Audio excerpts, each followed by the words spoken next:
Skanios, gaivios salotos su ridikais. Patiks net ir tiems, kurie nemėgsta ridikų ar negali pakęsti jų kvapo. Sveiki, mėlyjei Devijos draugai, prenumeratoriai ir svečiai. Vis tik likote kartu. Tad nepamirštam geros nuotaikos ir einam sėti ridikų. Juokauju, nesėti, o pirkti. Mano virtuvėje jau tikras pavasaris ir štai toks krepšelis pilnas įvairių vitaminų. Salotoms naudosime 2 didelius baltus ridikus, 3 vidutinio dydžio morkas, porą saldžiarūgščių obuolių, 1 papriką, 4 skilteles česnako, pundelį krapų, petražolių ir svogūnų laiškų, porą gerų šaukštų majonezo ir druską. Ridikus nulupame ir sutarkuojame per stambią tarką. Šią daržovę žmonės naudoja maistui jau labai senai, nes viena graikų legenda byloja, kad dievas Apolonas yra pasakęs, jog ridikas vertas tiek aukso monetų, kiek jis pats sveria. Sutarkuotus ridikus šiek tiek pasūdome ir permaišome, kad jie išleistų kuo daugiau sulčių, ir paliekame pusvalandžiui pastovėti. Aš paliksiu lauko terasoje, kad išgaruotų juose esantis nelabai malonus kvapas, kurio daugelis nemėgsta. Na, o jei neturite lauko terasos, galima palikti ant neįjungtos viryklės ir įjungti garų surinkėją. Jis taip pat surinks ridikų kvapą. Obuoliams išėmiau sėklas ir perpjoviau per pusę. Aš obuolių nelupu. Tuoj suprasite, kodėl. Obuolius tarkuojant per stambę tarką, obuolio žievė lieka rankoje ir apsaugo mūsų pirštus nuo sužeidimų.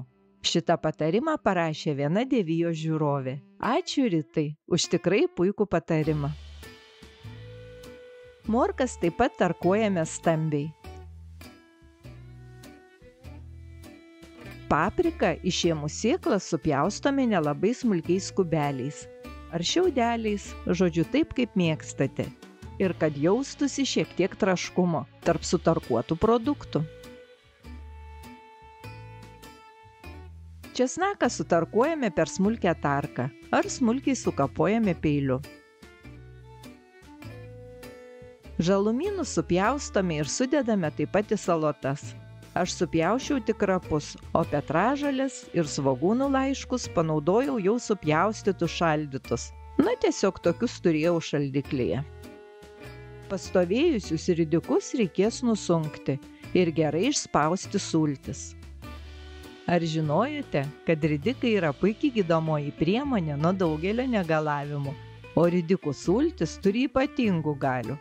Pasidomėkite, gal šios išspaustos iš ridikų sultis jums bus naudingos. O jei žinote kokios nors vertingos informacijos apie ridikus ir jų sultis, būtų įdomu sužinoti. Manau, kad ne tik man, bet ir kitiems Devijos bendraminčiams. O aš visai nesenai radau informaciją, kad ant Cheopso piramidės yra užrašas, bylojantis, kad jau tais laikais senovės Egipte buvo spaudžiamas ridikų aliejus. Gal kas nors matėte ar ragavote ridikų aliejų? Įdomu, koks jo skonis. Štai tiek nemažai sulčių gavome iš dalies ridikų. Išspausti ridikai keliauja pas kitas daržoves. Salotas skaniname majonezu, kurį galime pagaminti patys. Jei dar negaminote, nuorodą rasite video aprašyme. Permaišome, ragaujame, jei reikia druskiname ir mėgaujamės. Man patinka šios salotos ne vien dėl savo gaivumo ar puokštės vitaminų, o todėl, kad jų galime gaminti šiek tiek didesnį kiekį, nes jos puikiai išsilaiko šviežio šaldytuve, net 3 paras, ir nereikia skubėti jų suvartoti. Paprasta, greita, labai gaivu ir skanu. Išleidę sultis ir pastovėję ridikai praranda savo specifinį kvapą, o kas nemėgsta ridikų, net nesupranta, kad šiose salotose karaliauja būtent ridikai. Tikiuosi, kad jums šios salotos taip pat patiks. Skanaus! Dar daugiau įvairių salotų ir mišrainių labai įvairiam skoniui ir poreikiams jau laukia jūsų vertinimo Devijoje. Visos nuorodos, kaip visada, paliktos jūsų patogumui. Gaminkime, ragaukime ir nepamirškime receptų vertinti piršteliais, bei parašyti savo draugišką nuomonę bei patarimus komentaruose. Man labai malonu, kad palaikote Deviją kanalo prenumerata, o mūsų bendraminčių būrys tuoj pasieks 5000. Ačiū, kad buvome kartu iki pabaigos. Gražių, jaukių, artėjančių švenčių, puikių, paprastų ir su meile pagamintų patiekalų, bei geros nuotaikos. Iki.